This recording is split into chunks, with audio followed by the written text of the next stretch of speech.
السلام عليكم ورحمة الله تعالى وبركاته. رجعنا معكم فيديو جديد ووصفة جديدة.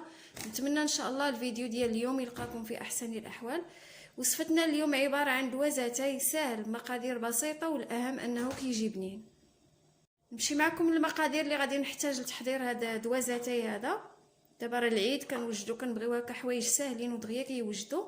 عندي هنايا 150 غرام ديال الزبده، كتاخذوا الزبده اللي بغيتو، جوج بيضات، كاس ديال الكوك عادي، انا هزيتو عادي ما حمرتو ما والو، كاس ديال السكر مطحون شويه، كاس ديال الزيت، جوج معالق كبار ديال مايزينا اولا النشا، معلقه كبيره ديال الحليب بودره اولا الحليب غبره، عندي واحد الساشيه ديال الفاني، غادي نحتاج ساشيه ونص ديال الخميره يعني 12 غرام، والدقيق الخاص بالحلويات.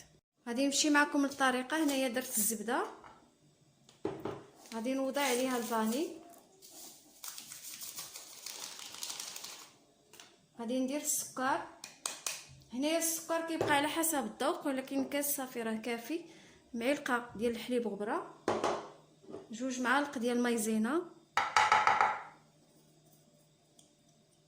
اولا النشا ولا حليب الذره، غادي ندير معاهم كاس ديال الكوك عادي ما محمرش، وراني درت واحد القبيصه ديال الملح ما نساوهاش. غادي نعجنوا هاد المقادير مزيان ونرجع معكم.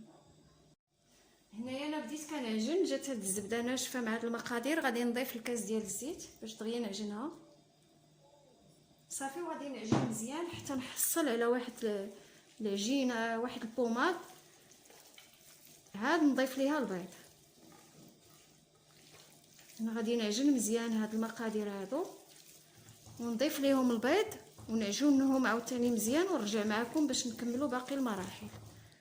صافي هنايا من بعد ما كنحصل على هاد الكريمه هادي كنبدا نضيف الدقيق. هنا راني زدت البيض عجنته مزيان، غادي نضيف الدقيق شويه بشويه، وغادي نضيف الخميره. انا راني عبرتها هنايا وحده ونص يعني 12 غرام صافي، وغادي نعجن مزيان هاد الدوازاتاي. غادي نبقى نضيف الدقيق شويه بشويه حتى نحصل على العجينه اللي بغيت. غير المهم خاصها تكون عجينه لينه باش كتجينا الحلوه هشيشه ما تكونش قاصحه.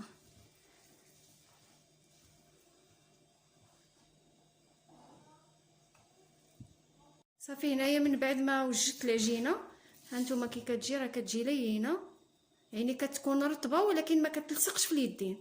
صافي كنشدها كنديرها على شكل كويرات بحال هكا، وغادي ندير لها وجهها في سنيده والكوك اللي خلطتهم في واحد الطبسيل بحال هكا. غنزيد معكم وحده، راه فيهم الخميره، غير صغروهم شويه باش منين يتنفخوا يجيو هما هذوك بهذه الطريقه هذه.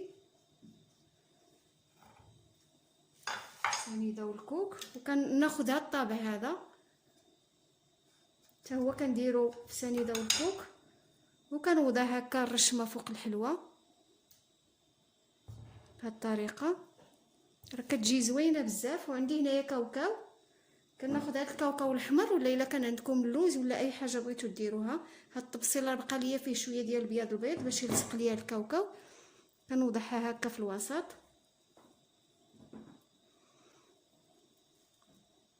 صافي. هذه هي الحلوه. انا غادي نكمل على هذه الطريقه هذه حتى نكمل الحلوه ديالي كامله ونوضعها في الطاوات ديال الفران. والفران خصو يكون سخون. غادي ندير العافيه تحت منها حتى كطيب وكتحمر، عاد كنهبطها لتحت العافيه فوق منها كتحمر. العافيه كتكون مهيله تحمر وطيب صافي، ونحيدها ونتلاقى معكم ان شاء الله منين طيب الحلوه باش تشوفوها كي جات. هذه هي الحلوه من بعد ما طابت، كتجي زوينه بزاف، لذيذه وهشيشه وكتعطي كميه مزيانه. نتمنى ان شاء الله الاقتراح ديال اليوم تجربوه وتعجبكم، ديروها في هذا العيد ان شاء الله. ونخليكم الفيديو اخر ان شاء الله. مع السلامه.